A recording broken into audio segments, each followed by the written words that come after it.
మన ఇండస్ట్రీ నుంచి వెళ్ళి మన ఇండస్ట్రీ నుంచి ఎవరు ఏది అడిగినా హెల్ప్ చేస్తున్న మనిషి ఆయన. ఆ రోజు మేము అశ్విని దత్ గారి కోసం కొద్దిమంది కలిపి వెళ్ళాం పవన్ కళ్యాణ్ గారిని కలవడానికి. అశ్విని దత్ గారి సినిమా వస్తుంది, దానికి కాస్త రేట్స్ ఇప్పించండి అని చెప్పి అడగడానికి.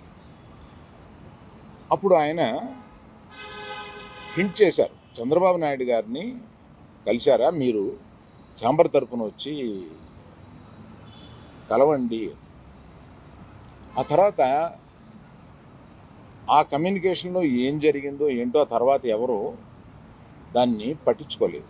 నేను ఒకళ్ళిద్దరితోటి ప్రస్తావిస్తే, చంద్రబాబు నాయుడు గారు మాకు తెలిసిన ఆయనే కదా, పవన్ కళ్యాణ్ గారు మాకు తెలిసిన ఆయనే కదా, మేము వెళ్ళి పని చేయించుకుంటాం అన్నారే తప్ప ఛాంబర్ వారు కానీ ఏ సంస్థ కానీ వెళ్ళి అఫీషియల్గా మనం అందరం వెళ్ళి కలిసి కష్టం వచ్చినప్పుడు కలవడం వేరే.